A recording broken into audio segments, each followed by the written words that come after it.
Hello and welcome along to Castle Avenue here in Clontarf. We have a cracking Dublin derby to look forward to this afternoon. It's Energia All-Ireland League leaders Clontarf take on close rivals in third place Lansdowne. Well, there's plenty of history between the clubs as well, 6 titles together, so today should be quite the contest. Well, I'm delighted to be joined on commentary by a man who's been involved in 3 of those title wins for Clontarf, Adrian Darcy. Adrian, what about today? It's going to be good, isn't it? Yeah, thanks, Stu. Thanks for having me. It's going to be an absolute cracker today. Yeah, these two teams have so much history. I've been on the wrong side of a few games with Lansdowne over the years, but that rivalry really is great throughout the last decade. So we're in for a cracker. It's going to be physical and it's going to be fast. You see Clontarf a lot more than I do. 9 wins and a draw so far. Seems to be a pretty happy place. Yeah, it's a really good start, first half of the season, but I suppose a lot of people would say it's just that, it's just a start. We're into the business end of the season now, and you've got to kind of take a lot of form going into the playoff games, and that's what they're going to be looking for this game onwards. And what about Lansdowne? They played each other a month ago. It was tight enough, and they seem to be much improved from last year. They finished 7th, now they're sitting in 3rd, and they're hungry. Lansdowne are like a brilliant team. I think they've had a big turnaround in the last couple of years. I probably weren't too happy with themselves the last 2 years, but this year they've been playing some great rugby, scoring a lot of points. I think they have a try bonus point in every match and losing bonus points in all their losses. So the games have been tight and they're a very, very dangerous team, so they won't be taken lightly today. Well, as we say, both teams in good form. Let's have a look at what happened last weekend when both fixtures got on. Lads, I gave you the line. On the line, please, okay? Let's go, Tom! Let's go! Come on, Tom! Let's go, guys! Let's go! Let's go! Come on!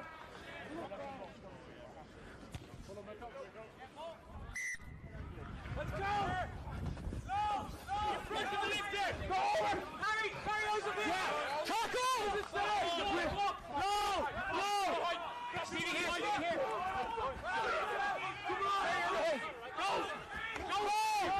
By advantage, no arms.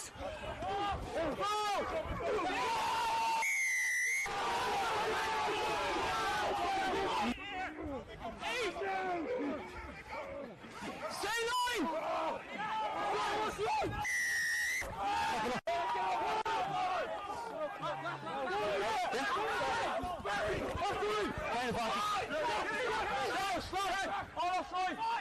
All outside, Russ!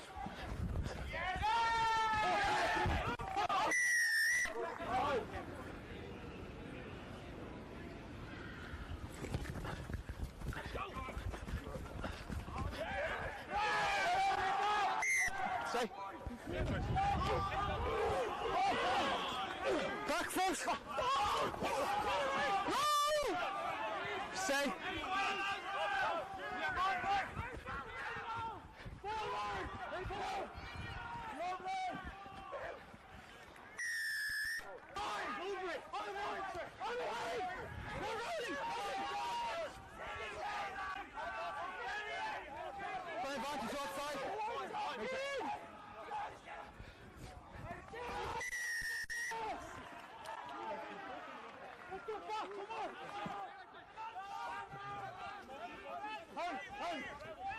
Go!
heroes of Irish rugby are not just the players. Sorry, Hugo. Here's to you, Sean, an expert in your field. To you, Mary, for molding the talent of tomorrow. That's how we win the match. Come on! And you, Phil, because you do the club website. Here's to every rugby volunteer and behind-the-scenes hero. Thank you for making the game we love possible.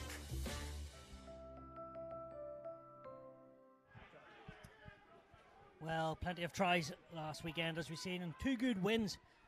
Do you expect that today? It looks dry. Both teams do like to play with ball in hand and go wide. Yeah, I do. 2 very good wins for both teams over the weekend and very high scoring. I expect the ball to be thrown around a little bit today. The weather conditions are decent. It's a little bit windy, but both teams like to score points and they like to play the ball wide. I suppose the 10 selection is the big one for Clontarf. Con Kelly in there, he's done it in the big stage, a couple of years ago, 17 points in that final, but Jack Murphy's away. It's been a real battle, hasn't it, between the two? Yeah, it's been a big one. Like, I think Con might have had it at the start of the season, took an injury early on, but then Jack came in and filled the spot, and obviously Jack away with the under-20s now, the Irish under-20s, so it's a battle that's going to be going on, and it's going to be really interesting to see how that plays out towards the end of the season. And both sets of players have had professional ranks, some of them, there you go, the 12 for them in Lansdowne. Rory Parada, he's quite the class act as well. Yeah, he's a very good player. I was watching him recently, and powerful runner, really silky ball skills, and yeah, just a phenomenal man to have in the midfield for your team. But as you know, it'll all be one in the pack, the likes of Griffin, Donlan, Soraka, McGrath, Barry and Morris, young lads and senior lads contracted, so it will be nitty and gritty and tough in there. 100%, and I look across both packs and there's some excellent players across both packs, but I think Lansdowne know after the first half of the season that they're going to need to stop that pack if they want to have a chance to win this game, because Clontarf are such a powerful, strong unit there. Well, we'll hear from the coaches now as they spoke to me just before kick-off. Andy, first v third, Dublin Derby. Yep. This must be what you do it for. Yeah, 100%. Yeah, looking forward to it. It's been a long-standing fixture. I think it's 1872 where they were founded. We were 1876. It's been a long-running, long-standing battle, and it's particularly in the last 10 years. Let's say it's been pretty fierce. So looking forward to another good battle today. You've had a great so far half season, if that makes sense. 9 wins and a draw, unbeaten. Yep. Where do you feel this Clontarf team is at? Is it nearly peaking? Has it peaked? What do you feel? Look, we're constantly, put it this way, we're never happy with with our performances. There's always stuff to improve. But look, you can't argue with the results, as you just, we're unbeaten to this stage of the season. But we expect a pretty thorough examination today, and we'll see how that one goes. And again, build on the performance and keep that consistency going. That'll be our intention. And you played each other around about a month ago. You got on top just about. What did you learn about this Lansdowne side? Yeah, look, they stay in the fight. They're a real dogged outfit. They've been in a lot of close games. They've come out on top of close games in most of them. And thankfully for us, in the last fixture, we came out on top in less than a 1-score game. So would probably expect the same. So the lads are probably primed for just a moment by moment battle today. That's what we're expecting, and I've no doubt that's what we'll get. I'm sure you will. And finally, you've been here a long time, on and off, but you're normally the team to beat. I know last year you didn't quite get there, but what's it like going into every game where everyone does want to come out on top? Yeah, I guess that ties into our intentions. We aim to be consistent and aim to improve week on week. I know coming off a break, probably our standards, and to give all credit to Shannon last week, but our standards, probably weren't met in a number of areas. So it's looking to improve in a couple of areas this week, and just keep building. There's always peaks and troughs in a long season, and it's a truncated season as well. So just try and find that consistency in areas that we're good at, and then try and build the scaffolding around the rest. Well, it should be good today, Andy. All the best. Thank you very much. Cheers. Charlie, another big afternoon for the club against Clontarf at Dublin Derby. How much are you looking forward to it out there? We're very excited about the match today. It's always a fantastic encounter between the two clubs. Clontarf are a fantastic club with a great history. We played them before Christmas there. It was an excellent match. We're expecting another fantastic encounter today. Yeah, you said you played them before Christmas. You came up just a wee bit short. What did you learn from that day back in December? Yeah, you've got to match this Clontarf side physically. They've got a very strong forward pack, very well organised set piece, but they've also got some excellent backs there as well, led by their talisman Matt Darcy. And Lansdowne is a club growing, up to third. Do you feel like you can go and win today? What have you got to get right? Yeah, we've had a lot of young players come up for under 20s that are growing into men and being fantastic players for us. To get right today, we've got to be very physical. We've got to look after the ball, we've got to kick smart, and we've got to defend well, because they're going to offer a massive physical challenge in all those aspects. And finally, they are the team to beat, aren't they? In fairness to them, they're top of the table. They're unbeaten since before Christmas there. They've got a lot of titles recently, but we're looking to give them as good a contest as possible today, push that win as hard as we can and have a great match with them. We've a huge amount of respect for them, and afterwards all coaches and players will have a bit of food and a catch up after. Great stuff. All the best today, Charlie. Thank you very much, Stuart. Thank you. Well, interesting stuff there from both coaches. You're looking forward to it as much as us. And if we have a quick look at the two teams, of course we'll look at the hosts. Clontarf, of course, they're full of standout names. None other than Dylan Donlan, who captains the side as usual from hooker. Donlan can't stop scoring at the moment, with another two last week against Shannon. Just like Donlan, another man who's been involved in the professional ranks recently enough is Ben Griffin. He's also in the front row. The ever-present Tony Rand spearheads the pack from number 8. In the back line, the men that make things tick for Clontarf at 9 and 10 are Louis O'Reilly, the man from Port Leasons we've spoken about, Conor Kelly, who's in for Jack Murphy. Two-time AIL winner and stalwart Matt Darcy is in the centre, with the M4 and Tag Byrne partnering him at outside. Looking after the backfield is former Ireland under-20 player Noah Sheridan. There you go, Adrian. What do you make of that side? Yeah, it's a really strong side. I think you look across the pack and it's a big pack. Jim Peters is new into the team this year, gives us that extra height and really makes the line out even stronger than it has been before.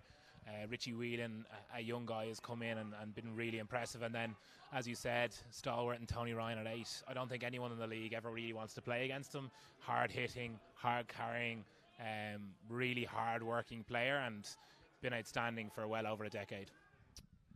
There you see, there's the team that hosts the game. And what about the visitors? They're led by excellent Irish back row Jack Cook. Greg McGrath, who featured for Ulster at the start of the season as a tight head prop, with Gonzaga's George Morris on the other side at loose head. Morris's teammate at skill Tom Barry is between the pair and starts at hooker. Jack Matthews is at 9.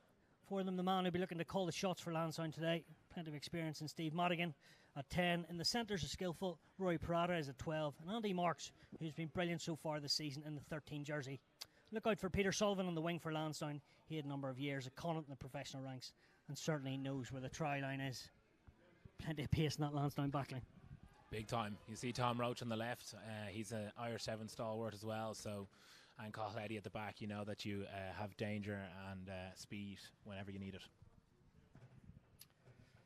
So it's first v third as we have a quick look at the league table.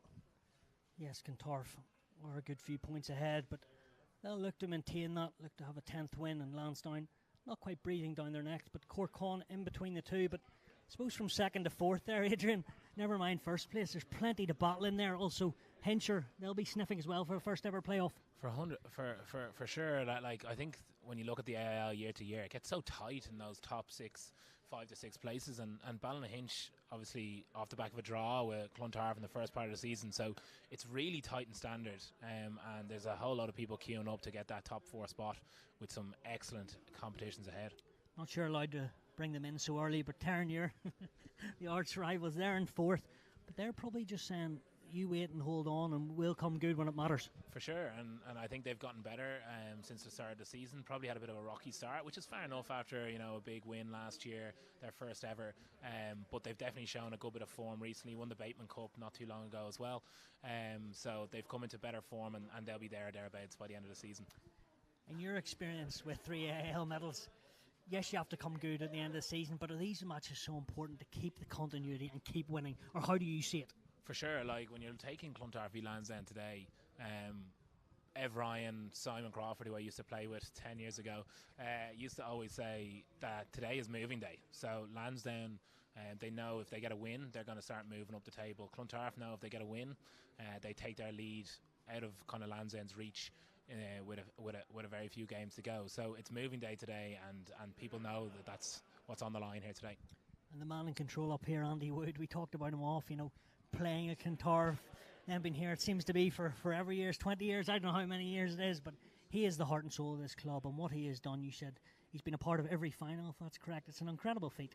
Yeah, absolutely. I think when you talk about Clontarf, you talk about the Bulls, you talk about Andy Wood. He's been an incredible head coach. I've had the pleasure of playing under him for many, many years. He's, as you said, been in every final we've ever played in, whether it's been playing or whether it's been coaching. He's had a few heartbreaks, but he also is the man that brought us to our first ever, and then obviously our third. So hopefully he'll be able to bring us to our fourth this year. Yeah, for your sake, I hope that is the case. And we'll just touch on it yourself. You know, you've retired, I think you said. How much are you missing this game? Yeah, it's really hard, you know, when you decide to call it a day. You watch these lads. I watch them every weekend, and the competitive blood boils when you're watching. So you kind of just want to be out there. And I think it's probably week to week, you forget how much camaraderie there is amongst the team. You know, when you start getting this part of the season, you're running out onto the pitch and you're having a bit of fun with your mates, and it's all kind of leading towards that finale playoff element. And it's just so much fun. You know, you miss it a lot, but I think I'd say I'd probably struggle to get into that back row these days anyway, so maybe it's for the best. What I have seen looking down both sides, you know, plenty of guys, as we know, have played professional rugby, but they seem to come back and add experience to this league, which the standard seems to be as high as ever. Is that a fair enough call? I'd say so. I think the standard has been absolutely excellent. You don't have to look too far. Than just last night, we had our own David Hawkshaw and Andrew Smith, who were both involved in 2021 when we won the AIL, and David Hawkshaw had an unbelievable game. Andrew Smith scored nearly one of the best tries I've ever seen, and did score a try off the back foot. But yeah, you see a lot of these AIL players rocking up and doing the job at provincial level, and then coming back down, and it just shows you the strength of the league. There's so many good players in this league. It's the great viewing every weekend, and you get what you pay for, and you get a lot of value out of coming down to watch these boys play. Well, there you have it, nearly set, and as your brother leads out Clontarf there in Matt Darcy, and the troops follow him. What is quite the dry day. Here come the visitors at Lansdowne on a mission and looking to spoil the party here and be the first side to beat Clontarf this season. And they do have attacking threats. Yeah, all over the park. I think you have to point out Stephen Madigan, who's a fierce competitor, an excellent ball player, a fantastic kicker as well, and he pulls the strings. And if you get the ball into Tom Roach's hands, into Cathal Eddy's hand, into Peter Sullivan's hands, with space, they are dangerous and they can cause a lot of trouble. So I'm excited to see how that all plays out. It's two kind of style matchups, isn't it? It's power of Clontarf with a bit of speed out the back, but it's certainly a bit of finesse from Lansdowne, and can they stand up and fight against a really physical Clontarf team. Yeah, Madigan of good stock at Blackrock College. Plenty of senior cups there have come through the system. Winners, that is. And the referee today is Peter Martin, a chartered accountant and a fine referee. Made his debut recently in the URC from Ards. And now in control of this 1A blockbuster clash. Be Lansdowne on the man we just spoke about in Madigan to get things underway at Castle Avenue as the ball goes into the afternoon sky. And there he is, Tony Ryan. Collects that with ease. Be the former Trinity captain, Lou O'Reilly, that gets the crisp pass away. Connor Kelly goes downtown. Now, what can Lansdowne do early on? They look to move it, use the outside backs. Tom Roach taking into contact. What a steal that was on the floor. Looked to be Richie Whelan. Clontarf just battling, but not going their way. Toing and froing inside 40 seconds.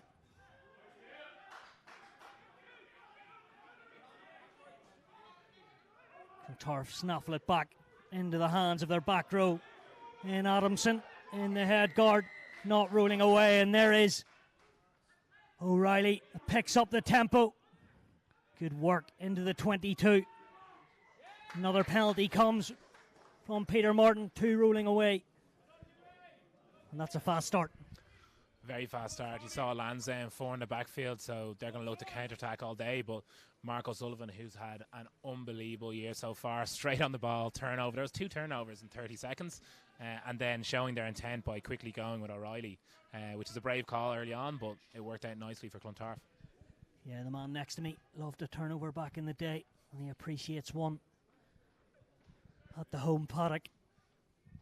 Dylan Donlan just getting a few words of wisdom from the man he seems to be playing for forever, Ivan Soroka. Donlan, you can tell, just wants another score to keep that tally building, but he does the day job first. Clontarf set, and they get it going. Brought down. Here is the captain. Is it a score? It certainly is.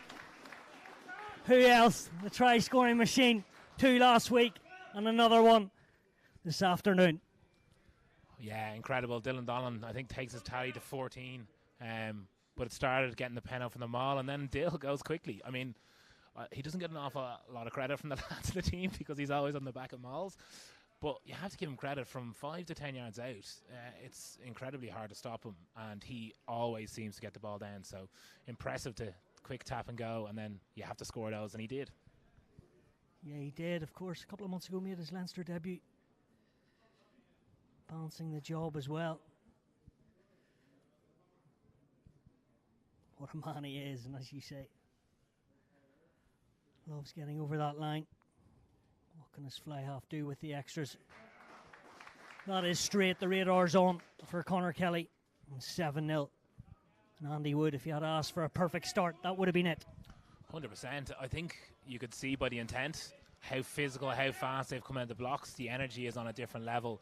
2 quick taps from 60 or from 40 out and then from 10 out. The intent is there, and you can see there's some hype in this Clontarf team.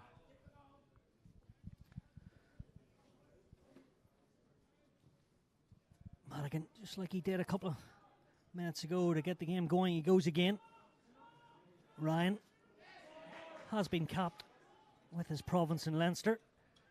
The 32-year-old back in 2016. I should say 2015 against the Scarlets. Good pedigree, and then real stalwart at the club side in Clontarf as Cathal Hetty gets a chance to pump his legs.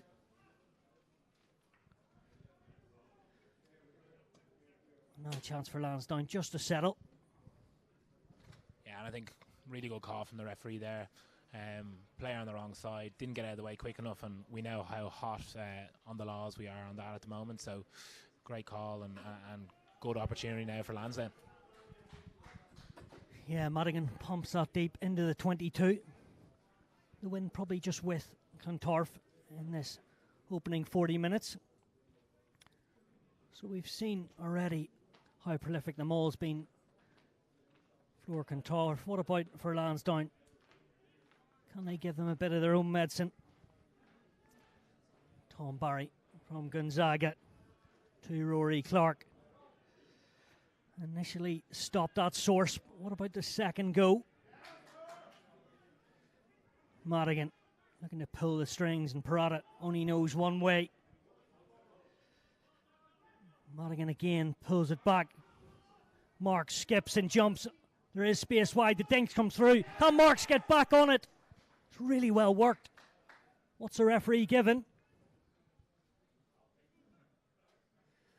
Don't think it's a try anyway. We're going to come back for the penalty. Yeah, looks like Clontarf man got back, and penalty lands then, so they have another good attacking opportunity. I think Clontarf will want to kind of firm up their defence a little bit, but looks like Madigan's going to take a shot here.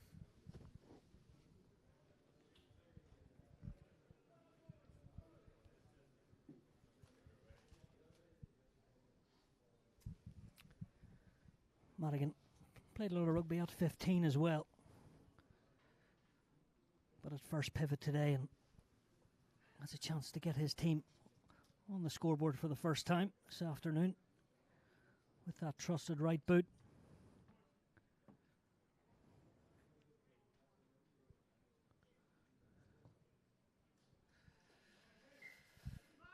And there you go.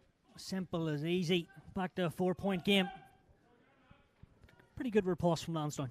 Yeah, 100%. Straight away got themselves back in the game. A big tackle from Peter Sullivan off the kickoff, which allowed them to kind of press on defence and get the penalty, and doing really well. One entry, 3 points. You wouldn't complain with that, and you'd be happy if you could get 70% across the day.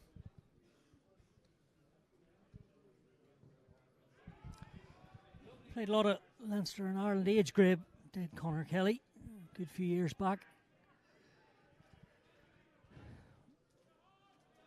Craig McGrath, his first carry. Couple of caps for Ulster at the start of the season. The likes of Kitsoff and Tom O'Toole were out or not available. Did a pretty good job as Noah Sheridan weaves his way through. Part of that under-20 squad that won the Grand Slam. Here's Adamson, he's hungry for work. Tony Ryan says get out of the way. Gilbert cuts inside. Good work from the ever-present second row, but Lansdowne may well have just got in there, taking advantage of no post and pillar. McGrath looks like a bit of duet. Liam Forster, who's come into the side, tries to get up and go again. Peter Martin happy it is a good contest. And the mistake comes pretty open so far. Yeah, really open. I think one thing we've learned straight away is both teams are going after the breakdown, right? There's been 2 or 3 turnovers, Clontarf side, and nice turnover there. 2 turnovers from Lansdowne. So breakdown's going to be a huge decider in this game, and both teams having success on defence. Yeah, and they both seem happy to go and hit it. You know, as soon as the ball's to deck, they seem to go flying at it. And I suppose that's coming more and more into the game. Yeah, it's great to see because, you know, there's more value in staying on your feet and going through, and it makes it more of a contest. And who doesn't love a steal? Obviously, you mentioned I like a few. I'm not sure I'd say I got that many, but I do like a steal, and I like to see it in the game. A competitive breakdown is always good to watch. We talked about a man who's been the coaching job at Clontarf for a long time, and Andy Wood. But what about the opposition? And Declan Fassbender started coaching the under-20 some 20 years ago, and he got the top job last year. And he's trying to build and build at Lansdowne. Knows the club like inside of his hand. And his team have a penalty just on the halfway line. Ebbing and flowing, isn't it? Yeah, absolutely. It seems like both teams kind of giving good as they're getting. Certainly Lansdowne winning a few more penalties, and I think, you know, Clontarf will be looking at that and hoping to kind of stop that themselves and being a bit more clean across this match.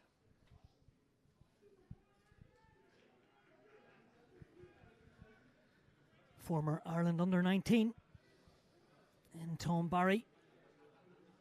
What's his arrows like? Yeah, pretty successful as Walsh again.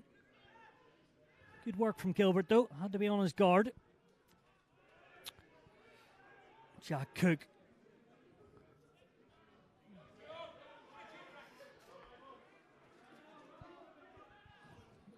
Lansdowne happy again, and Marks trying something different. Peter Sullivan, ex-Connacht and Jersey Reds.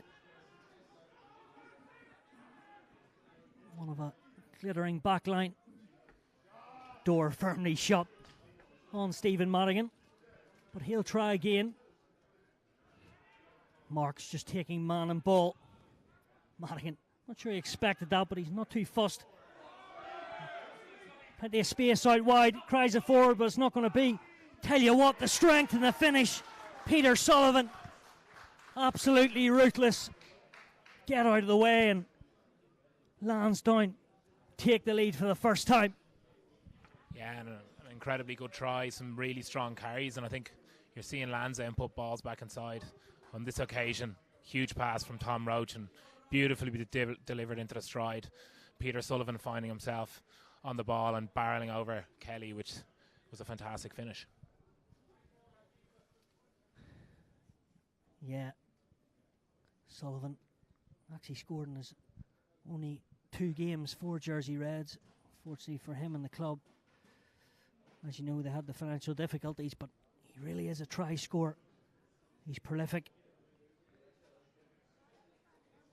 Now he's bringing himself from the professional ranks down into the AAL and helping others out around him, but also finishing tries. Not to be that time for Stephen Madigan, but into 8 points to 7 to Lansdowne. They've come back, which was vital for them. Yeah, really, really good kind of return from Lansdowne there. I think at that start it looked like Clontarf were full of energy and full of beans, but Lansdowne have really turned that round quickly through some excellent play, some excellent accuracy, and their back three is just showing how good they are as an attacking threat. Yeah, Roach, Sullivan, Nettie, which Adrian, you rightly mentioned. Never mind the speed, but also very aware of what's around them. And we've seen that so far, and they're finishing prowess. And they've got their tails up. Again, through the eye of the needle. Came through the 20s at the club, Jack Matthews.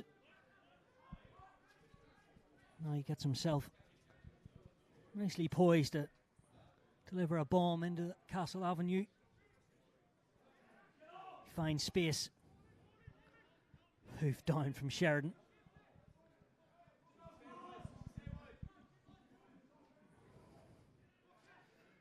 Dancing feet from the full-back and Eddie.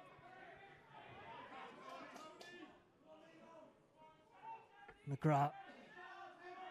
Busy body. Seems to like the first receiver option.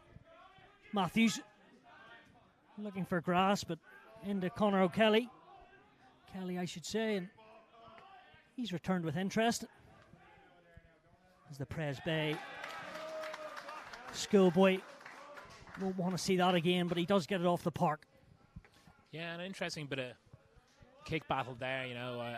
Usually Lansdowne opting to take the run on, but that lovely little box kick over the top, and then a good kick finding grass from Con Kelly. And it's always tricky when you're running back to try and find a half decent touch. So Clontarf would be happy that they've kind of come out the other side of that one.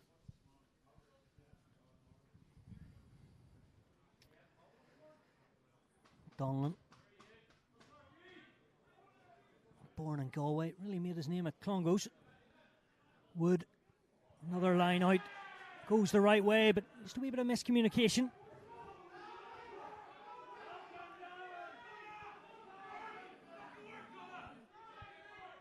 Sheridan looks very relaxed. Nothing seems to faze that number 15, and pretty much joking, laughingly, just sends it into the stands, but a fine effort. Yeah, he got back quickly, and as we said a few minutes ago, it's not easy to get back and turn it around and put a good touch find in, but yeah, he sauntered back, took his time, calmly nudged it into touch, and actually a really good exit in the end, given the pressure kick and with all the Lansdowne defence rushing up on him. Must say it is a good crowd here to watch the league leaders against the third place and current line out throw is Lansdowne. Going to the front, Rory Clark. That looks to be sealing off, was that, or off their feet? Yeah, looked like one of those things. He flew in and hands went straight in the deck, so I think off feet and probably sealing off, a bit of both. A double dunter, says the words of Adrian Dorsey. You would never have done that in your time, would you? Oh no, I was always clean as they came.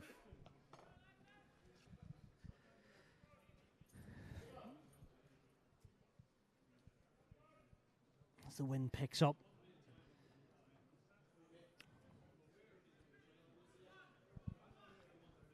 Hasn't been too many knock-ons though. They're Struden at the moment.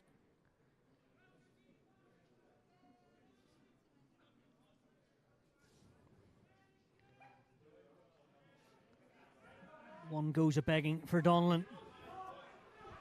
Where is the areas to attack from? Marks beats the first defender. Could see what he was doing there, but just not working in tandem with Roach. Gilbert under a stampede of defenders. The second row over 6 feet seemed to know what was happening, and Jim Peters gets in on the act. That's Peter Martin called here. He's happy to Let's have a scrum, he's saying. As Donlan gets his 2 pence across. Yeah, absolutely. And I'm sure he's just saying he's looking for a few favours his side. But I think one big thing after the first 16 minutes, we've seen an unbelievable bit of accuracy in those first 13 to 14 minutes.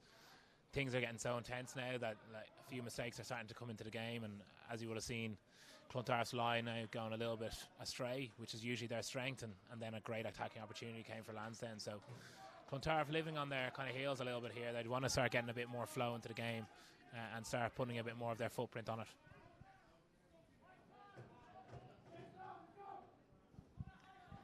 See there a couple of seconds ago, Captain Jack Cook encouraging his team. Of course, made his name at London Irish. Number of caps for them in the Premiership Cup. It's over here for a couple of months, but his team are going backwards at a rate of knots. You can see what the crowd think of that. The powerhouse, Donlan Griffin and Ivan Soroka with the 5 troops behind him, and that's a big win. That's huge. I think Dylan might have had a word with the team there, the pack, and said, look, we need to get a little bit of momentum our side. And, you know, with a front row of Ivan, Dylan and Ben, and with a huge back 5 behind them, serious pressure and great control to get that scrum marching forward.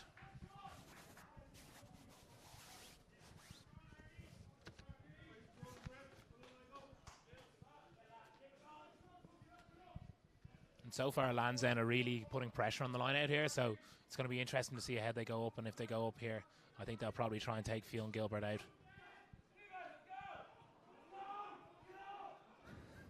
They do get it back, even if it was a tap down, and Adamson.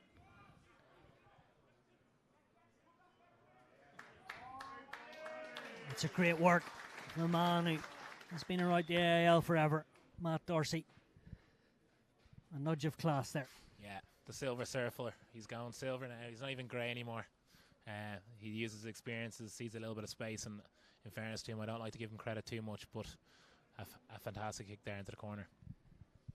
Could be wrong. I make it his 12th season in the AIL, but you're going to correct me, aren't you? No, well, he could be 12 or 13. I haven't been taking too many counts, but he's probably one past me anyway. Yeah, but one less medal, that's all you care about, isn't it? Absolutely, absolutely. As I said, until you get 3, you can't finish. I can only dream. Back to the game. Matthews looking for a ball carrier.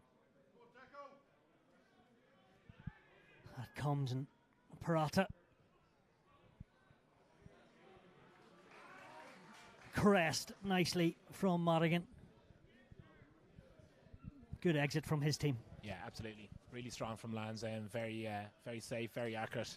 They'll be happy with that exit. And the game has just changed slightly, hasn't it? Like the flow of the game has changed slightly. It's playing a bit more in the middle of the park, a few more errors coming in, and certainly a lot more kicking coming to the game. I think, you know, that first 15 minutes was pure energy, but now we're starting to see a bit more strategy come into play. This match week 11 in the Energy AIL. It's the youngster Whelan, 1 year out of school. Wins the line out. And can Lansdowne points?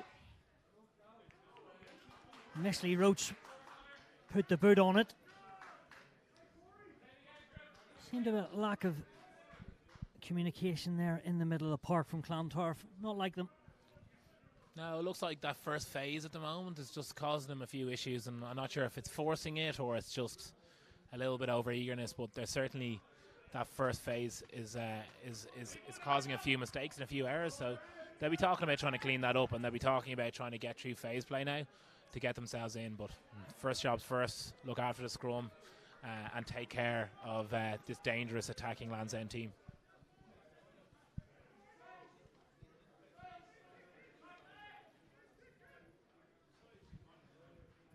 Carrick and Shannon's very own Jack Matthews restarts this game. Good scrum from the visitors. Parata stepping up. Again, happy to probe the corners in every beta class covered by Noah Sheridan. Shows the talent of under 20 level, you know. He looks pretty good out there, but couldn't quite force his way in getting games last year. 100%. He's been brilliant so far, but that under 20, academy trail has been incredible, and some of the players that are coming through it, like the likes of Gleeson and Jack Murphy, as you said, there's so much talent coming through that it's very difficult to make it in Ireland at the moment. But Noah's been playing great. I think he's had a really good start to this game. Yeah, came through the system at Wicklow Rugby Football Club. Also was heavily part of the Leinster age grade process growing up, even as he is such a youngster. Donlan at the back of the line out, pouncing on that. And then back up on his toes. O'Reilly. This time, I was going to say it was better communication, but somehow Kelly did get it away, but the last 10 minutes, I should say, just haven't been, as you mentioned at the start, Adrian, not quite like it, and just tired bodies already and a few scrappy knock-ons.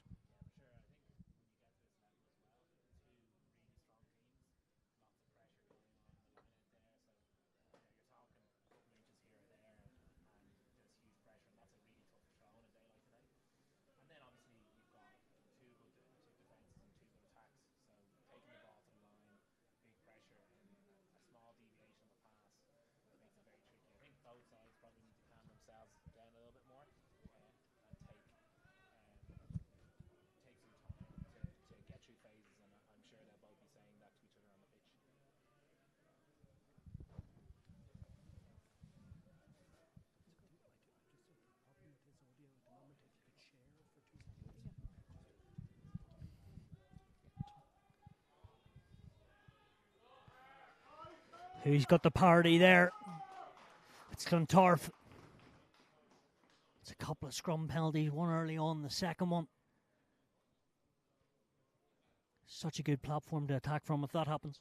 Yeah, 100%. I think when you're going for AL titles, it's so important to have that front row, that scrum is so important. And lots of teams be looking to kind of take advantage of it. And Clontarf have found a way in here, so I think they're trying to be keeping that pressure on and talking about using that as a weapon throughout the game.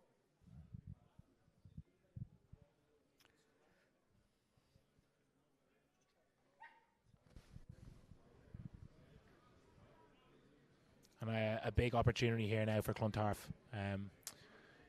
We know how strong their maul is. It all starts with this line out, so I'm sure we're going to see a bit of movement, maybe forward, and then a big effort to drive. Exactly what you said. Gilbert gets it down in the wheel and round the corner. This is what they're so good at. What's the transfer like between the forwards? Have the penalty awarded from Peter Martin. And I think enough's enough here for the referee, and Lansdowne could find themselves down to 14. As the yellow card is brought out.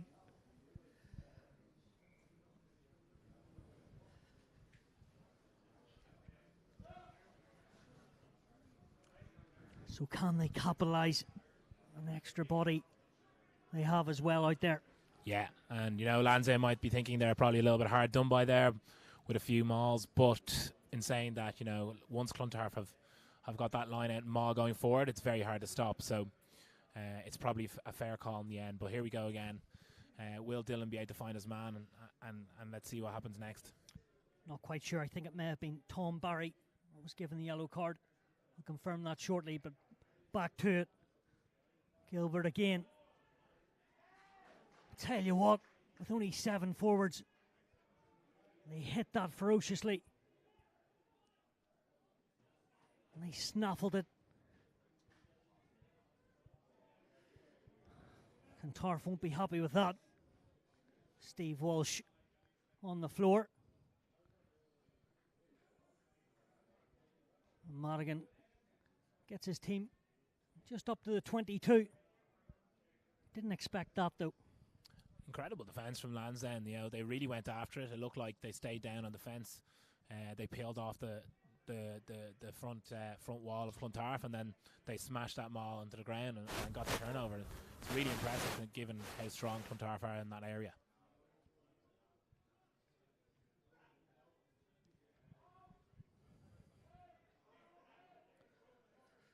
Not Gilbert this time, wheeling.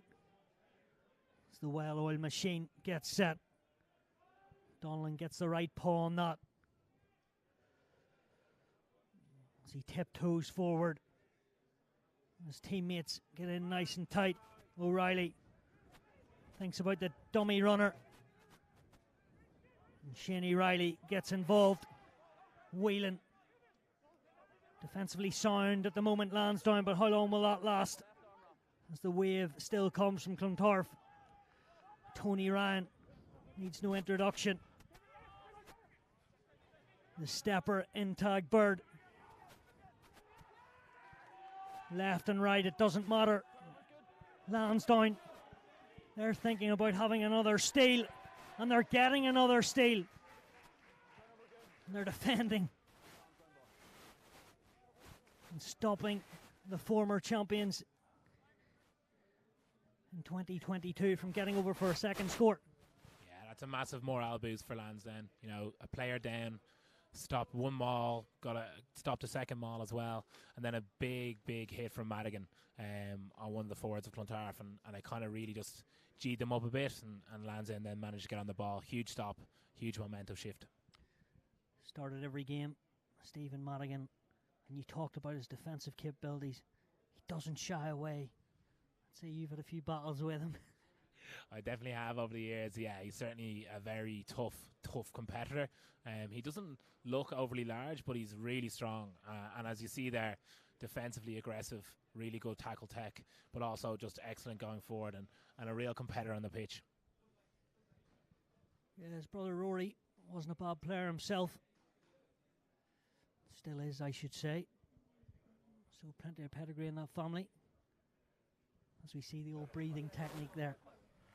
Yeah, most teams are at that, aren't they? Yeah, usually my kind of breathing technique is usually trying to recover after a few pints at the weekend. But no, yeah, lots of teams using it, getting themselves in the headspace. On and off the pitch, you had a cracking time out there.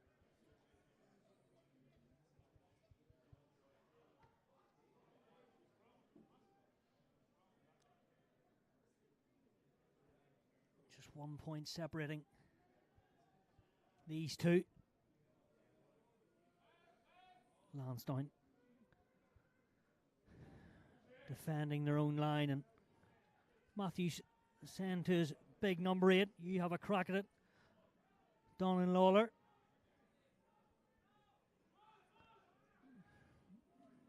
Coming from Newbridge College, playing the same team as a certain Sam Prendergast.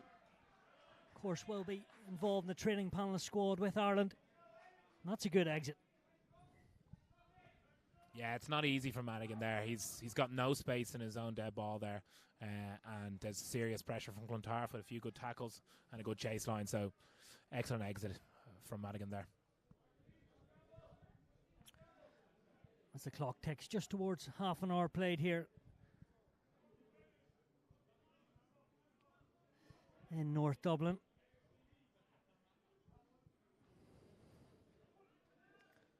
Plenty of options for Clontarf at the line-out, and they go to 6. I think Littler would be proud of that dart from Donlan. We've seen them already at this. Lansdowne have been honest in defence, but will that change? O'Reilly eager to get the ball, but it's not going to be. And the breakout does come. That man, Donlan. O'Reilly scoops it. Good feet. Back with the scrum half. He needs a runner, and he gets a runner. Tony Ryan, he eats up those tries for breakfast. And Clontarf back in front. Absolutely, and it all comes from that gigantic maul. Nice little break off from Dylan Donlan. The ball goes at the back, and Tony Ryan working hard around the corner. Very hard to stop from there.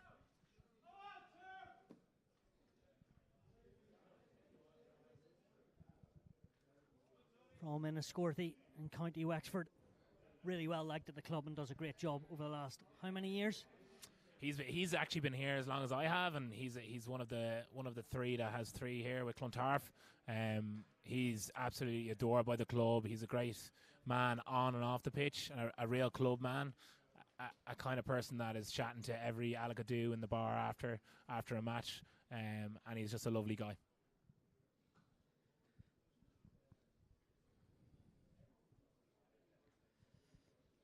Straightforward from Conor Kelly as he sweeps it through the post. And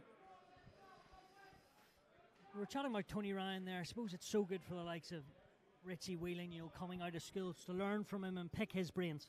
Absolutely, and like one thing about Tony Ryan is he's one of the most dedicated players you'll find, and it's great to have that experience there to show them what it is kind of to commit to playing for your club and to commit to a season, and it's a great learning experience for all the young guys who are playing around him.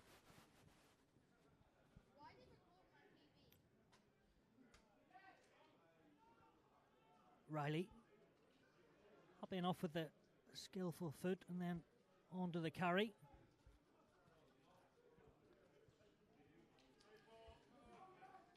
Exactly what the coaching staff there said. Great ball from Conor Kelly.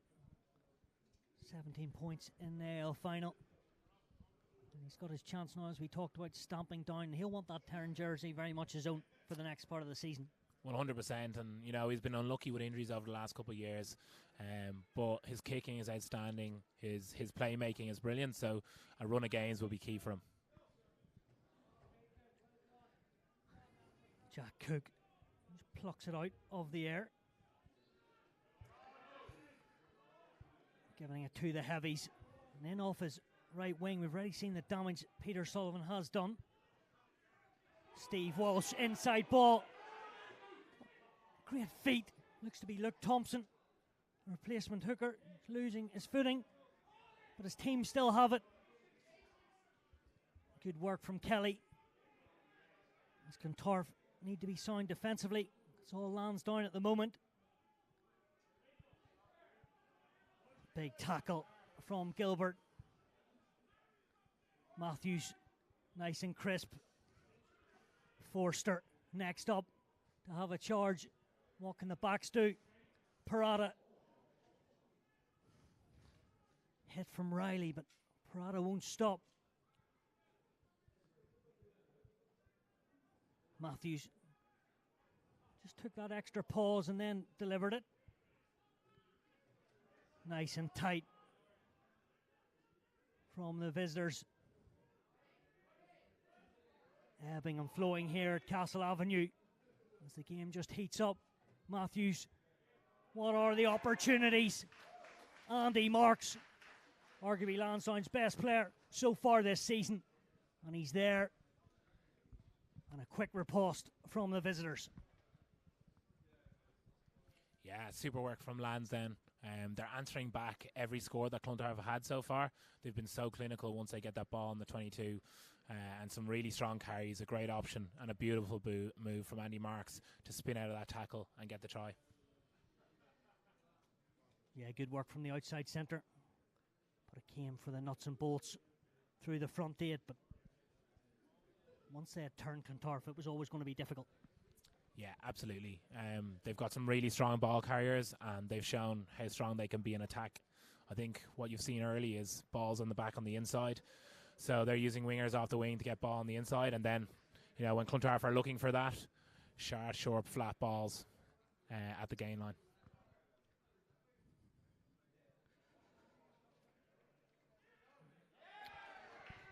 In off the upright, maybe the tide is turning. 15-13, Marks, one of a number of the Lansdowne players from Gonzaga, and I suppose that helps with the coach that's come through there in Declan Fassbender, pushing it down to his pupils, saying come to the club, and it'll be sort of a smooth transition into Lansdowne. Yeah, 100%. I think that kind of club school connection is really important. We obviously have a great connection with Belvedere College as well as our local schools in St. Paul's and Mount Temple.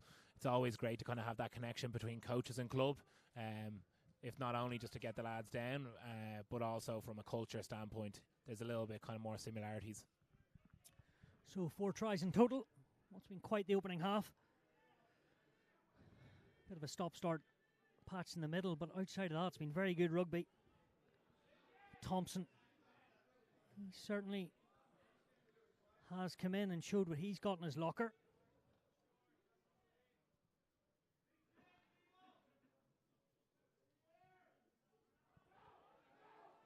Never seems too rushed, does Matthews? That's good competition. Darcy flicks it out of the way to Riley.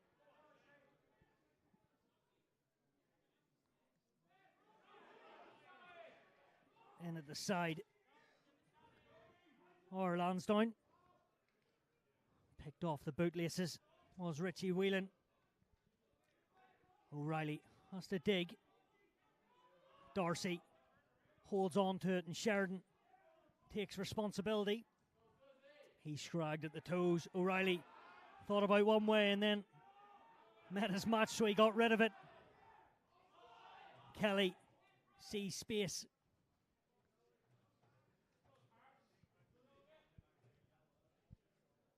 But we'll go back for initial infringement at that ruck.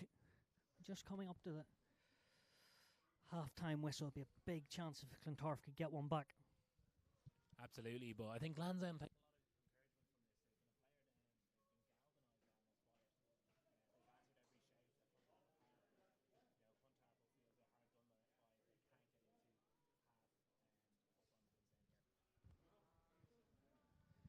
Yeah, as you rightly said, Adrian, Lansdowne back up to 15 players with that initial sin bin. Back to the full complement.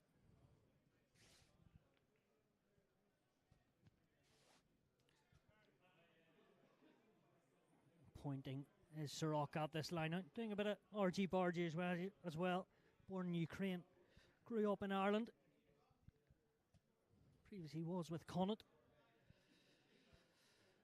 And then a cap for Zebra as well.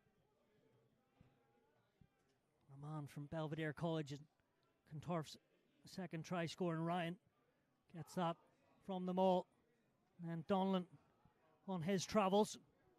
O'Reilly says to Ryan, you try your luck once more. And then Gilbert smashes it forward. Soroka into a bit of trouble, but he protects the pill, as does Matt Darcy. They know how dangerous he is.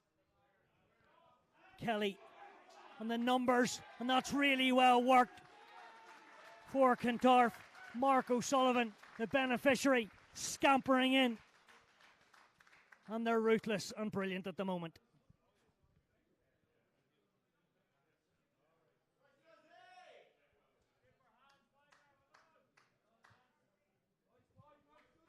Yeah, Con Kelly walks back after a fantastic score there by Clontarf. You know, ball through the hands, really good handling. Front door first and foremost to get over the gain line, but some excellent hands. And Mark O'Sullivan went on, in the corner. Recent player of the match here against Shannon on a home fixture. He actually took the kicking tee himself and kicked a few to win the game. So he's on a rich run of form. Yeah, you said that. But also I've got here, he captained the under-20s here at the club 5-6 years ago. So it just shows to keep that conveyor belt going through. Absolutely, absolutely.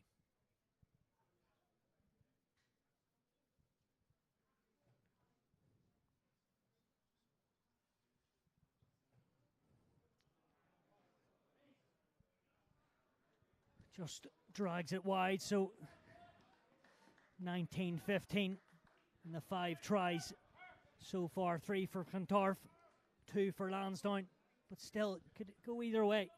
Absolutely. I think we called it at the start of the match that it was going to be a really intense battle. It's exactly what we're getting. We're getting all the rugby, you know, both sides of the ball. We've had 34 points already in this first half. We knew it was going to be high scoring, but 40 minutes gone with 34 points. It's going to be interesting to see the second half and how it goes. Yeah, great advertisement for the Energy All-Ireland League.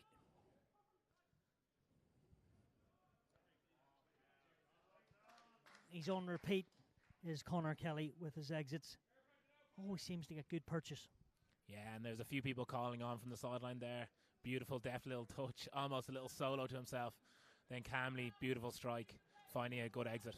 It's always nice when you're a forward and someone like that takes control and really gives you a good exit.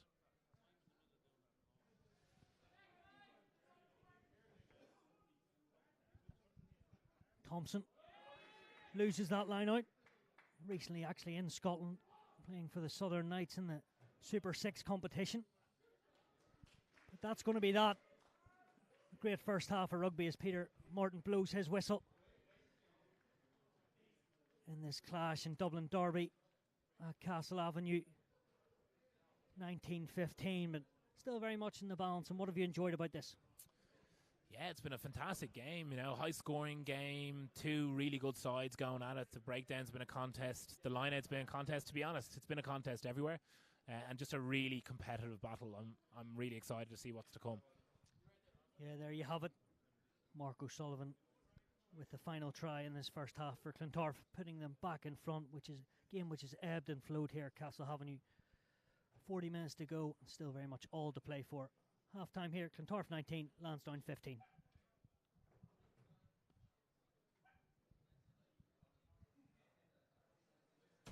The heroes of Irish rugby are not just the players. Sorry, Hugo. Here's to you, Sean, an expert in your field. To you, Mary, for moulding the talent of tomorrow. That's how we win the match. Come on! And you, Phil, because you do the club website. Here's to every rugby volunteer and behind-the-scenes hero. Thank you for making the game we love possible.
Well, welcome back to Castle Avenue.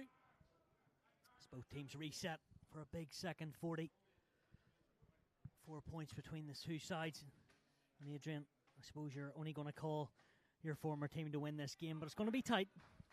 Yeah, I'll have to back Clontarf from here. You know, Lansdowne are very good, but it will be very tight. And you know, Clontarf have to clean up some parts of their game. So do Lansdowne, but I favour slightly Clontarf. There you have it. The words of Adrian Darcy, 3-time AL winner, as he watches his brother out in the paddock. Bit of enterprise, and then try score in the first half, and Andy Marks goes down town, and then we see a fine ball there. Could have well been a 50-22, but ball didn't cross the line. As the kick tennis started, and Conor Kelly just couldn't keep that in. And we reset just around about the halfway line in this second 40.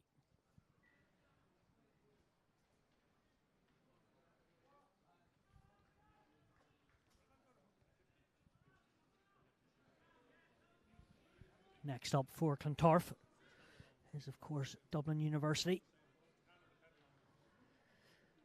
At the end of January, and then there's a bit of a break in the AL. Good stretch from Gilbert. Tag Bird just stopped at source. Under plenty of pressure, it was Ben Griffin. But he did his job, and now the wingers can dance. Peter Sullivan gets the deck. Again, his work rate's off the charts in Ryan. O'Reilly asking Peter Martin for a penalty. What's Conor O'Kelly seen there? Not too much at the moment, as Cathal Eddy covers all the ground needed. And then the kick probes. Lansdowne pretty sound defensively.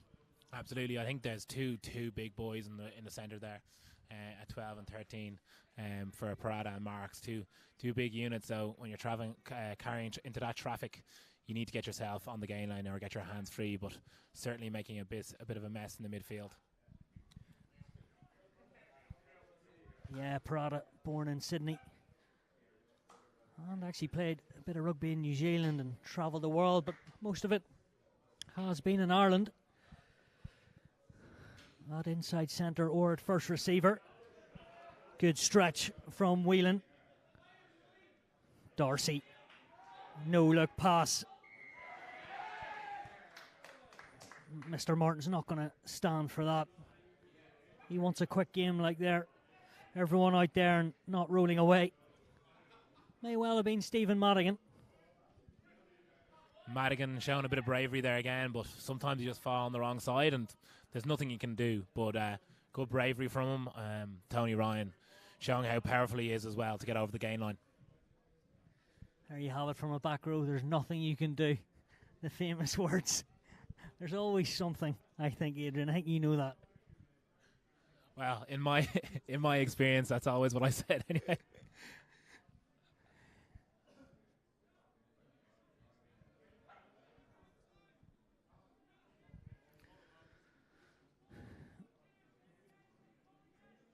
Two-time capped at province level with Leinster. Had a good first half and set it all up here at Castle Avenue with a first try in Donlan.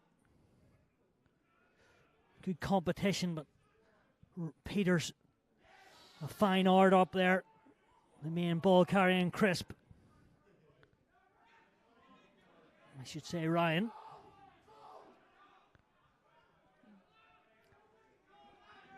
O'Reilly not happy, but his team still have that all-important possession. The trendy man, former I should say, goes for a snipe. O'Sullivan has to act at 9. And he seems to like it in there. Good work from Matt Darcy, but then the ball is just fumbled. He picked a cracking line, but couldn't bring the possession with him. Seems to be changes just coming on the side of my screen for Lansdowne. Barry Fitzpatrick, who actually has an AL winners medal himself in 2018, and Harry Van Eden did college in South Africa, but initially from Meath and played for Navan, so a few changes. Yeah, bring a lot to the back row to add some dynamism, I suppose, and you can see how big Van Eden is. He's going to clearly get on the ball and be a big threat physically going forward, but also he'll be looking to get in front of Tony Ryan to stop him too. Yeah, Van Eden played in the Varsity Cup in Pretoria while studying. But now back in the fine climate of Ireland, enjoying his rugby. Moved to Lansdowne recent enough. And it is cagey out there, both tens, always looking for the touchline and space. Yeah, and in fairness, a brilliant kick from Madigan. I think, looking at Clontarf there, they were at a half, and the winger had to step up, and there was huge space for Noah to have to cover. So well executed from Lansdowne to create that space, and then absolutely beautiful kick from Madigan.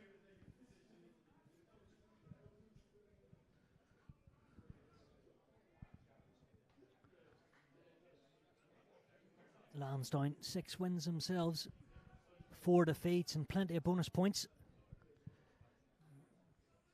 Turner breathing down their necks in 4th.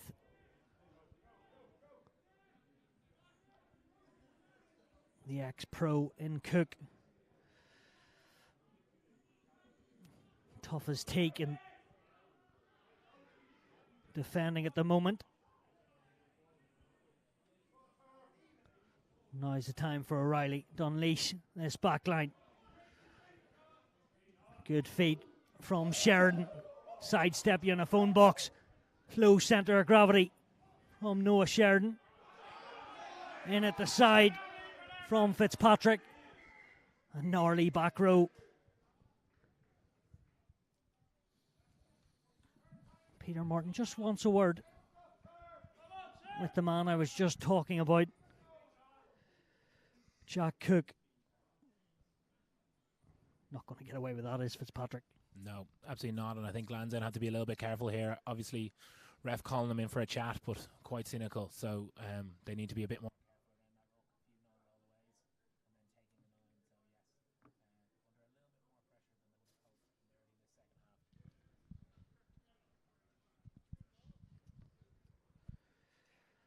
I suspect it will be a corner kicked, and another opportunity for a good maul try if they can get it. Absolutely. I think Clontarf are always going to want to, take you on physically up front and take the fight to you. And as we see, Kel's get the ball, straight to the corner here for Clontarf.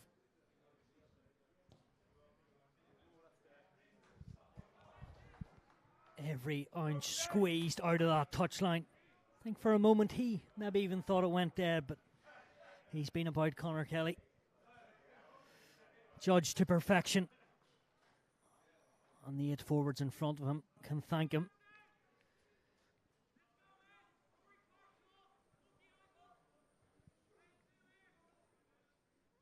As Donlan bides his time. Never too far away is Ivan Sirocco with the line out calls. The skipper to Ryan on repeat. And they keep coming. It's more and more pressure. And there's more and more tries. It's a double and the bonus point. Who else but Dylan Donlan? Captain Fantastic at it again.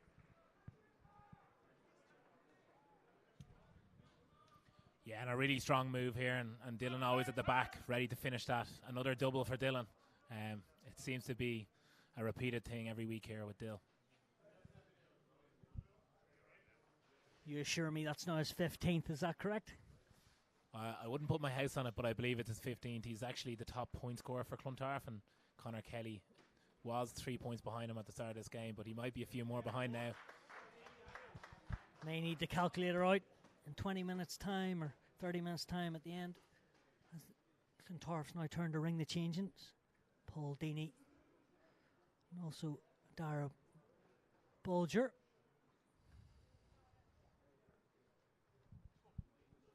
Nice time to come on, I would suspect. A few tired bodies.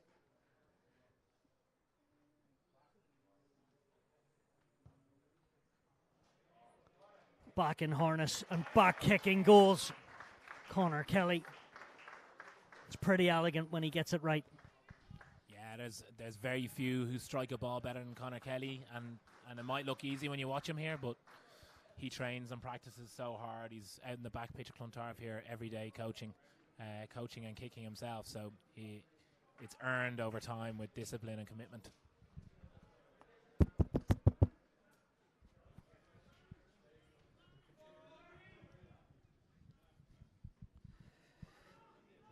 So the biggest gap today in the scoreboard so far anyway, 11 points trailing our Lansdowne. His shoulders are bigger than ever. Confidence from Kelly.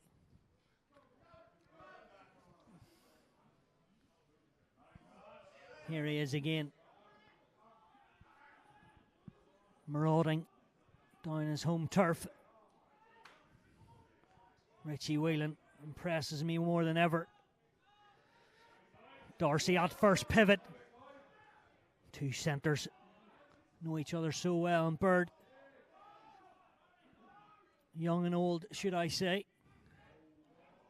Gilbert trying a Sonny Bill. Not coming off. You could see what Fionn Gilbert was at there, though. Absolutely, yeah. I think Clontarf had a nice break up the left side, and then the ball went out nicely to Fionn, and he just looked. He saw a bit of space to his right and tried to give a little pass, maybe a little bit ambitious. Didn't quite go to hand. And I suppose a little bit overeager again, but, not good ambition from Clontarf and doing a good start to the second half here. Yeah, looking for their 10th win of the season. That winning mentality keeps on continuing for Clontarf. Only Balnahinch standing in our way with that draw a number of months ago. This talented Lansdowne outfit, wouldn't rule them out just yet.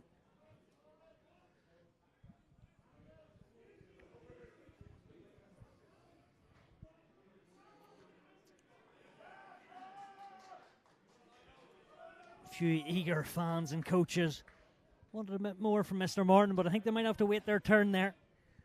Nothing happening at scrum time just yet. No, a bit of pressure coming on from Clontarf, but just a reset.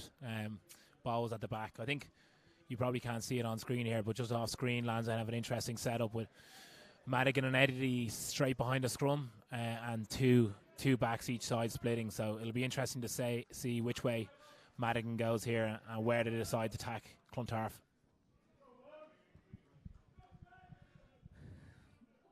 Clontarf already have the edge on Lansdowne in the first fixture.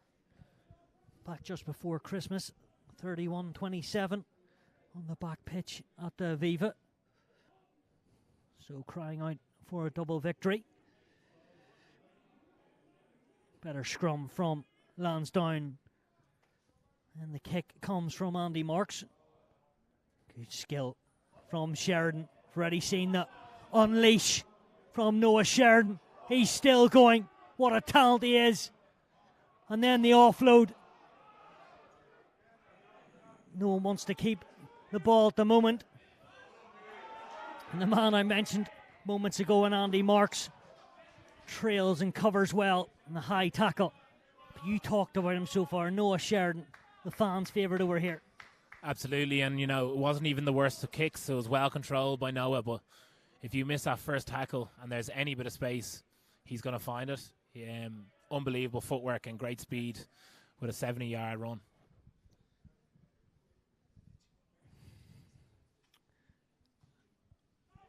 I know it's all instinct, but is he encouraging that from Noah Sheridan to go whenever he can? I think so. I think you want every player to express themselves the way they play the game of rugby best. It's obviously in a certain scenario, but he'd be given permission. When you have footwork like that, you have to. As Lansdowne swing it across the back line. Ball out in front. Now the forwards in Steve Walsh. Get gain line. Peter Martin happy that ball's gone flat. Declan Adamson just chancing his arm there, but seems to stay onside. Van Eden does the hard yards. Not sure about that dummy. From the big prop.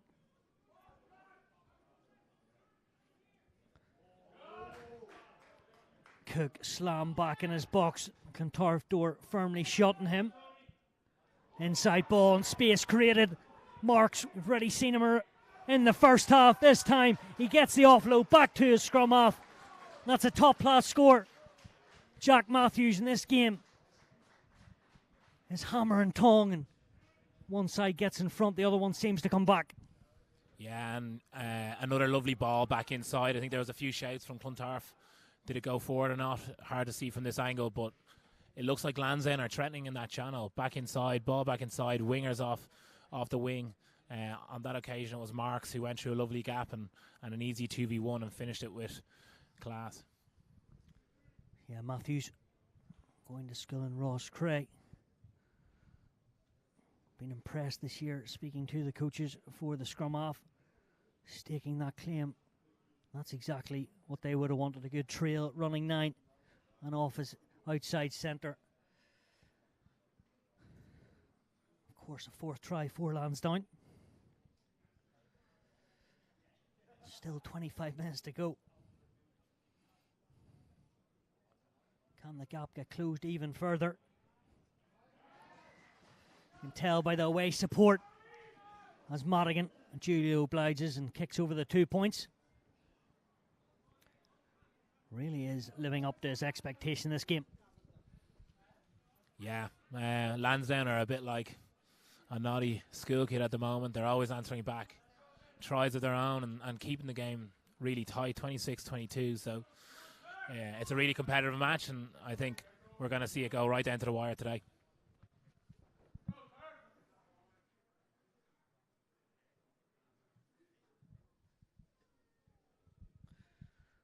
The Tri-Fest continues.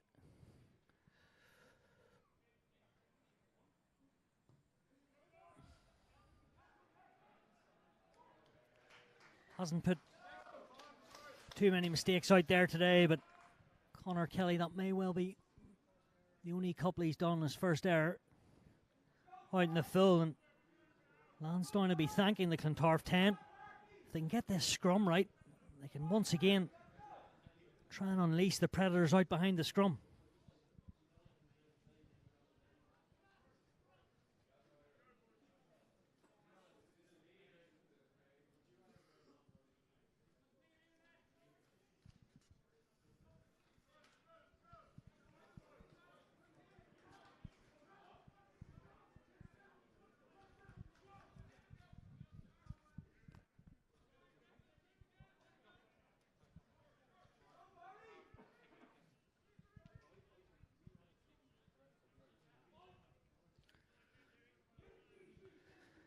So their tails are up and led by the recent scores are in the scrum half. For the first time,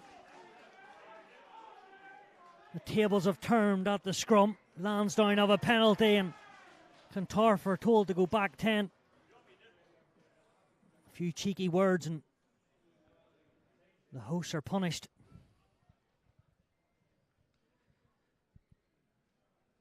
Very touchy, Adrian. Yeah, and you know, there's not really much room for that, is there? No chat back. Like, you expect a little bit more from, you know, a team at the top of the table to be able to hold that discipline, because, you know, you give away another 10 metres and a really good attacking opportunity for Lansdowne, you know, in the 22 now, and maybe before they wouldn't have been in the 22, so a little bit of an error, and hopefully they can figure that out. Yeah, to be fair, it's the first penalty with back chat, and the referee has done a fine job so far keeping it flowing. The dummy runners prance about and the competition is fierce, and Tony Ryan upping the gears from 2 to 5 there. Kelly Does exactly what he's done in the opening hour. Gets it off the paddock with a bit of distance and yardage.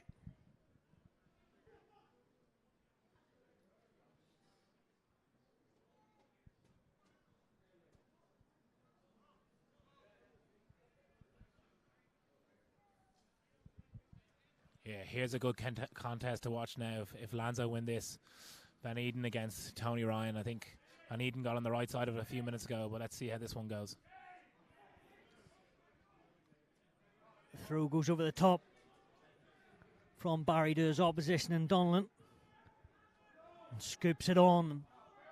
And Clontarf again trying to spread the play. Bird. Good competition. Mark O'Sullivan keeping Clontarf on edge defensively. Being impressed by the hands from Gilbert. Trying to generate quicker ball. Dara Blodger steaming in. Back up on his feet. Needed to be. Good work from Donlan. Onto the right winger. Nice soft hands from Dylan Donlan when it was needed. Yeah, he got the ball into space, lovely, and then a beautiful kick from Mark O'Sullivan there to put a bit of pressure back on Lansdowne. And you can hear it in the crowd now. Things are starting to pick up. Things are getting a little bit feisty. And there's a huge amount of physicality brought to this game with not long left. Kevin Farrington coming onto the pitch. Went to Mount Temple Comprehensive School, just close by here in Clontarf, studying at Dublin City University.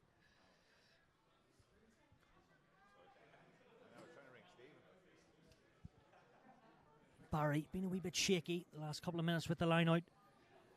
And again, problems. But his team respond and still have it.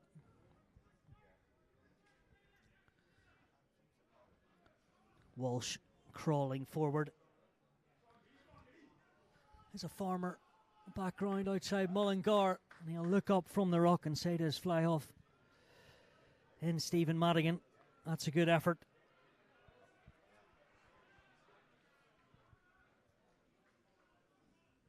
Around about 15 minutes to play here. 4 points between the two sides. In a rivalry that's gone back into the 1800s.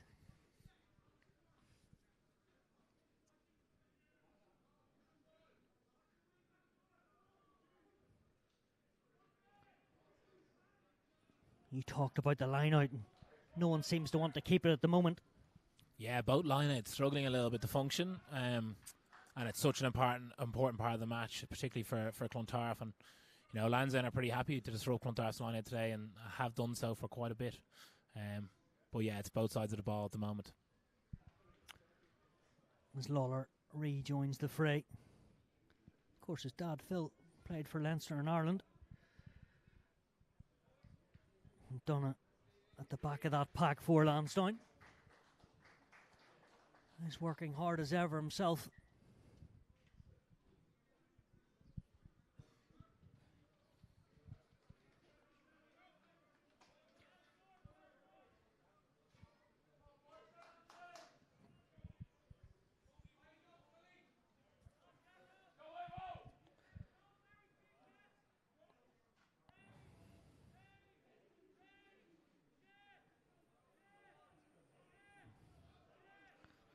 Ryan happy for his backs. Darcy acts as the dummy. The last pass just letting down Clontarf, and Shaney Riley can't do much there. Just dived in that mucky side of the pitch. Haven't seen too much of the left winger, but when he gets going he is rapid. Yeah, he's very, very quick and very, very strong. He actually showed a bit of Gaelic football skills to get to the foot there. And make sure that ball didn't stay in play, because there would have been a little bit of trouble if that stayed in.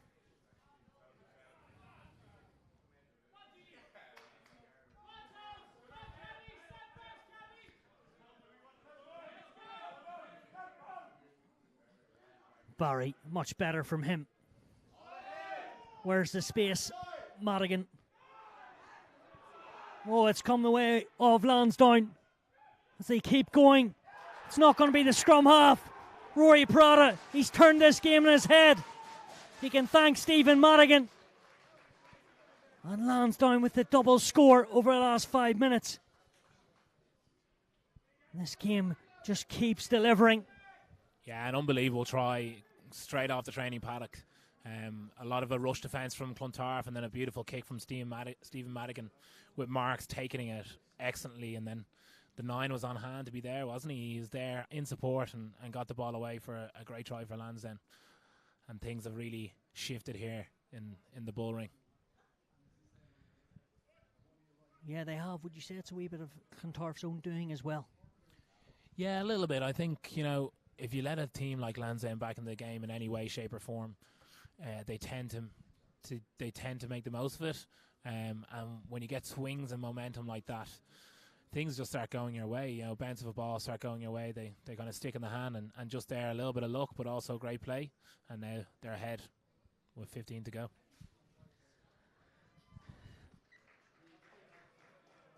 And they're up to 29-26. 3 points separating these two in 1A. A wee bit of silence for the Clontarf faithful, but if anyone knows how to get it done, it's the 3-time champions.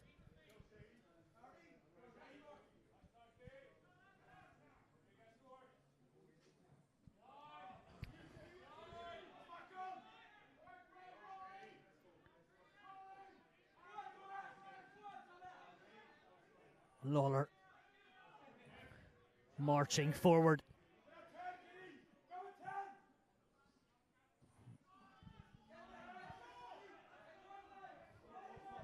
Mucky pitch.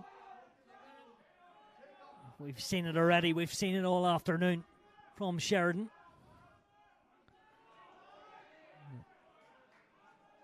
Two tries and 10 points. Donlan. Darcy always looking to keep the momentum forward. And Sheridan says enough's enough and hammers it down here. 10-10. Madigan to Kelly. Into the afternoon skies. Starts to get a wee bit darker. Eddie and Sullivan on hand to complement each other. And then Roach. He was getting a wee bit cold out there, the left winger.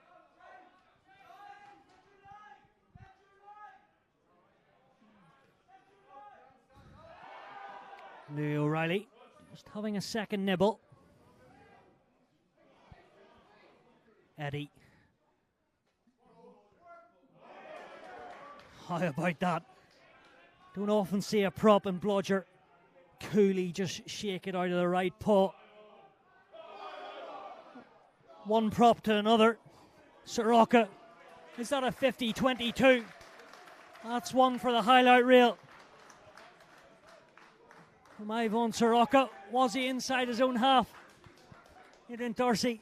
Don't often see that. When I was playing, Ivan was banned from kicking the ball, but obviously that ban has been resubmitted, and what a play. He took out the first man, and then he made a 20-yard break and had the smarts, which I never thought I'd say about Ivan, had the smarts to kick it before the halfway line and get a 50-22. Only in the AIL, a prop gets a 50-22, eh? I think he got a wee bit jealous of Dara Blodger from Portmarnock doing what he wanted, so Soroka said, you watch me instead.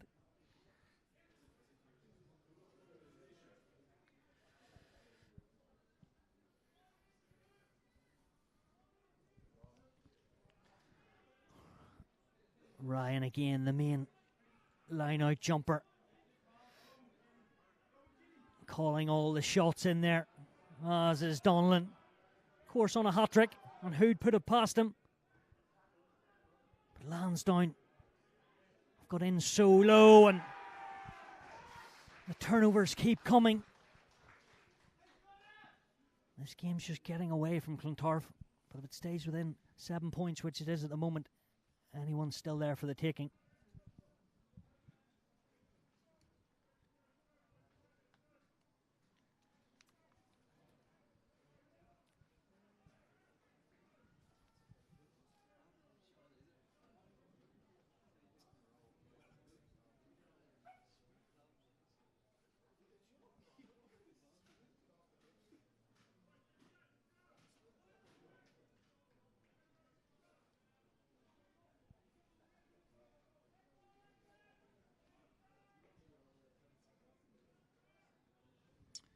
Are unbeaten seasons, before the playoffs, are they a big thing? Is it talked about at all? It's not really talked about. Well, from my experience, it was never really talked about. It was always about next game, play this game, and always striving for a performance. So I wouldn't really play a whole lot into it, If the scrum pops up, as much as Clontarf want a penalty. Not in Peter Martin's case at the moment, anyway. It's been fiercely contested in there. Yeah, it really has been an absolute beauty to watch all day. Tit for tat in there, and Clontarf are looking to kind of take on dominance in it, but Lansdowne have given as good as they got. As we creep into the 71st minute. League leaders on the back foot at the moment. When will the next chance come? And who to, more importantly? Matthews. Parada, he got the all-important vital score at the moment.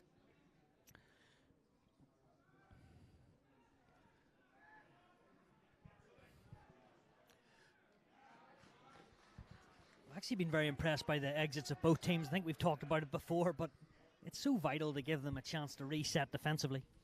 100%. A lot of these games can be decided by putting pressure on yourself and applying pressure in every part of the pitch. And when you've got two very solid 10s playing for both teams, I think both their packs will give them a pat on the back today for getting them out of a trouble and keeping things a little more clean.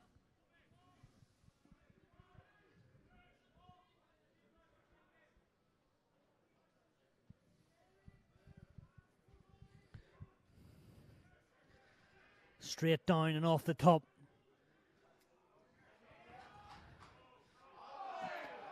Bird. Not the most sympathetic ball to Matt Darcy, but they will have another chance to get closer to this Lansdowne try line. A couple of penalties this afternoon from both teams actually for not rolling away.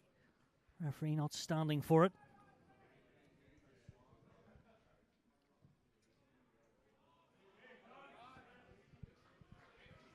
Tag Bird whenever he gets the ball in space, from Meath.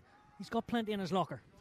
Yeah, and Tig is kind of used to playing a 15. He plays a bit of 10, so 13's a little bit, I wouldn't say unfamiliar, but it wouldn't be his first choice of positions. But, he made things happen. You've seen him last year where he gets space and finds it, and he's a strong runner. And he's been exceptional today on attack and defence, making a couple breaks and been really sure in defence. Yeah, and just finished studying biomedical engineering at Dublin University. Got a few brains as well.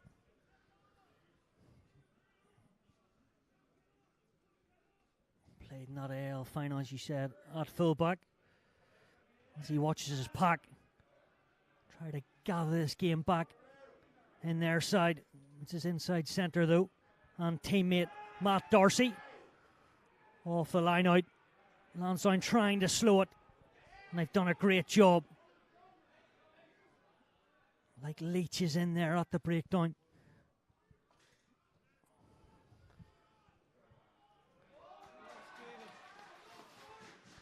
Clontarf must be sick. Lansdowne, they've worked so well on the floor. Yeah, and in fairness to Lansdowne, you have to give them credit. Every time Clontarf have had an opportunity in the green zone in the second half, with about 20 or 30 minutes to go, they've stopped them all. They've made a nuisance of themselves. And they've taken advantage of big moments, getting on the ball and taking steals and getting themselves out of their own 22 and out of pressure. What a man for Clontarf to bring on. Steve Crosby, born in Cork. Former St Gerard's schoolboy in Bray. But also, more importantly, a former professional, I suppose, and can add his wealth of experience. A couple of caps for Leinster. Also with Munster for our time was Crosby. Looks to be slotting in at 15. But he may have to do some defence. The ball is back with his team as Baird has slipped onto that wing. I should say Noah Sheridan.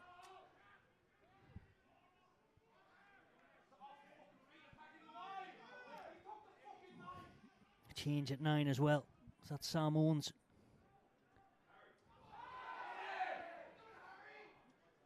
Clontarf.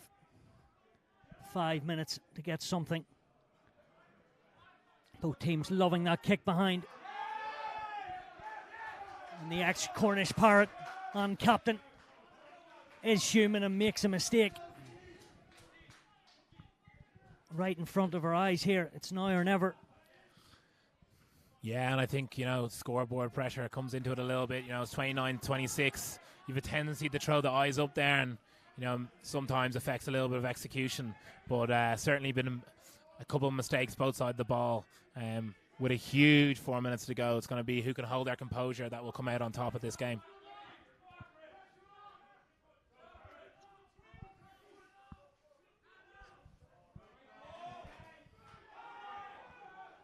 Beg your pardon, it's actually Mark O'Sullivan at scrum half.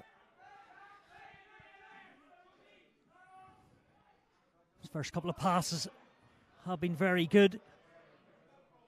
And Clontarf just taking into contact instead of option for the loose ball. Gilbert scoops it. Paul Deeney, another professional with Leinster. Darcy trying to create the overlap. Sheridan on the trail line. Gilbert again off the bootlaces. Already seen one yellow card earlier in the first half for Lansdowne. What will Peter Martin decide to do? Coming to the last couple of minutes of the game here in Castle Avenue.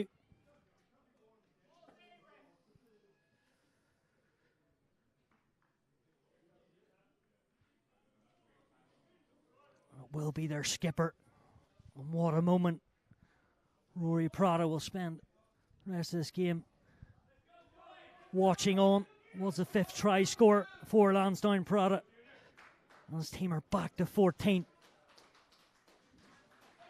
As Sam Owens now, taking out of my words, is on the pitch. It's all happening. Yeah, it's all happening. It's, these games are so tight. They're won by small margins. And, you wonder what that yellow card will mean heading into this final few moments of the game.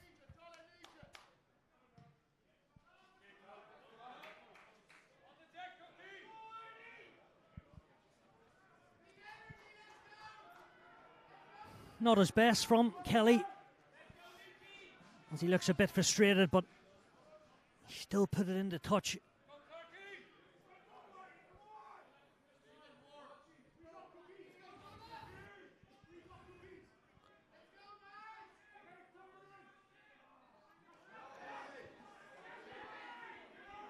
Weren't set there, and Donlan maybe just rushed that. Madigan goes for the spiral. Doesn't get it, but seems to work out okay. Crosby, he's the cleanest one out there. Not now, though, as he finds a bit of mud. As the competition and the fiery nature at the breakdown continues.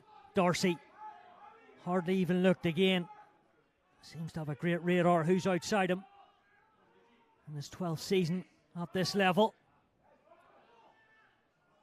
Owens backpedaling. 90 seconds to go. 3 points in it as the game builds.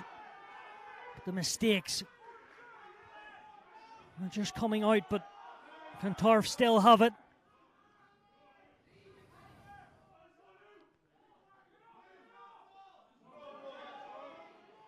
The runners still come round the corner on the outside of Kelly. On the dink. Spotting the narrow defence. Good use of the rules there. But Eddie making tackles. Paul Deeney doesn't seem to stop.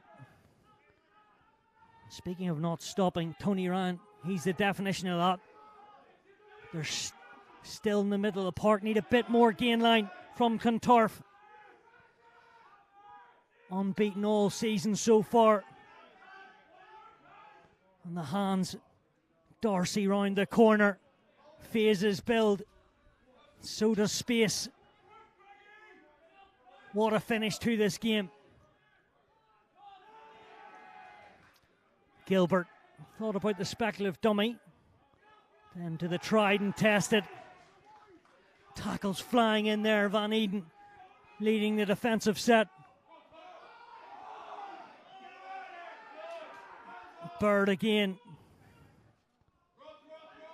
Kelly tries a bit of luck himself, as does Ryan. Keeping the ball is the aim at the moment, and Clontarf are answering that. Crosby, nice and flat. Kelly, I should say. Here he is once more. Goes for the cutout ball. Dorsey in space. The overlap is created. It's not going to be a match winner. We're going to come back for a forward pass. And you see what the crowd think of it. I'm not sure how many phases that was, Adrian. Definitely the passage of the match. Just unbelievable. Unbelievable from both sides. Lansdowne's defence is incredible. Clontarf's attacking and composure to hold on to the ball. And, you know, one pass just goes a little bit astray there, and otherwise that's the match winner. But just shows you how good this game has been, how tight these two sides are, and what a great standard of rugby we have on display. Mark O'Sullivan, he was celebrating there. Yeah, he looked like he was sure that ball was in his hands, and he was scoring a second of the day. I make it. This could well be last play. That call obviously falls with Peter Martin. What has been such a good game for the league. It was so tight. What was it, 4 points between these two a month or so ago? And it could well finish with 3. Nothing separating the two sides.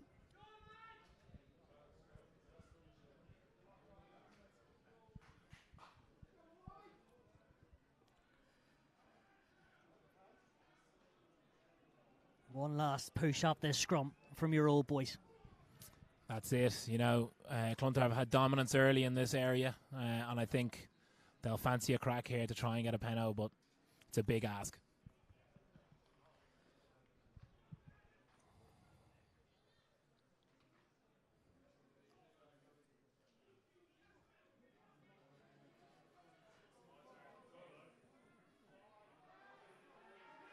Ball at the back of that scrum.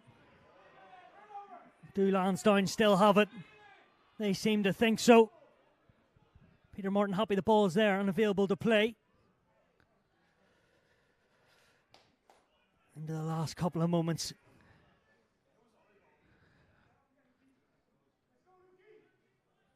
Clontarf still flying up, tired and bruised, but never giving up as you'd expect the 3-time champions.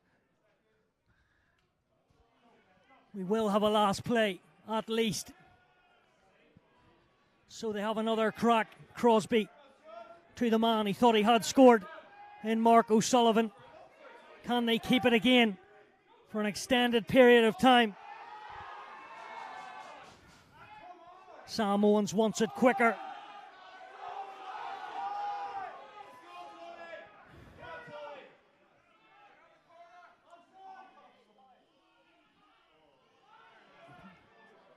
Dorsey.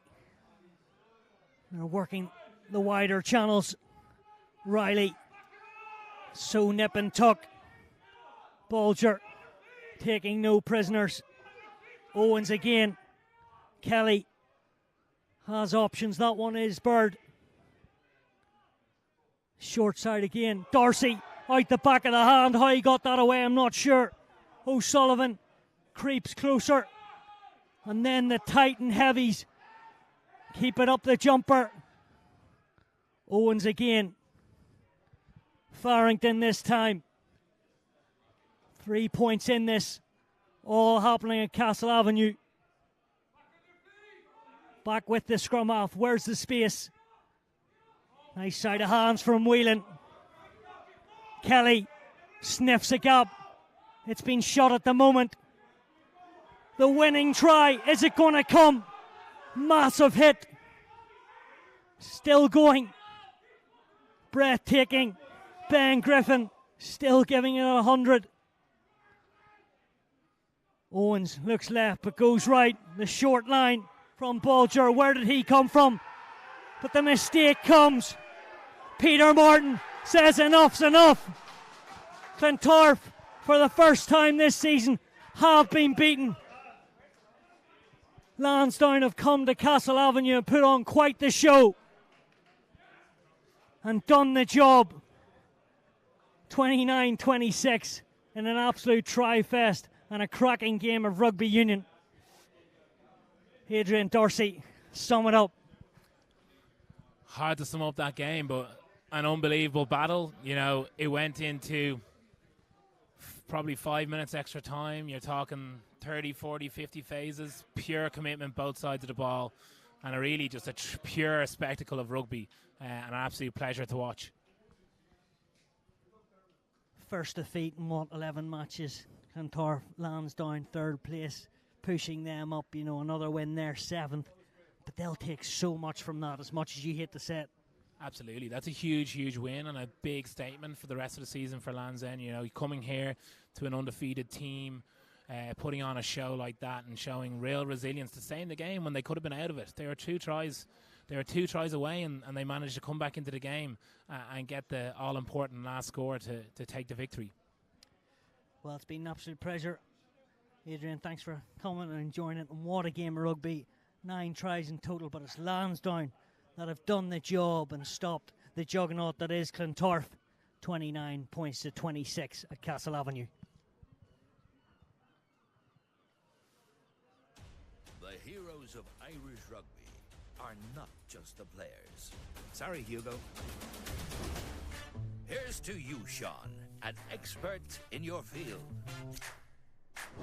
To you, Mary, for moulding the talent of tomorrow. That's how we win the match. Come on!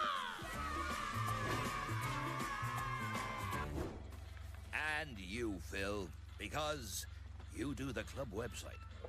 Here's to every rugby volunteer and behind-the-scenes hero.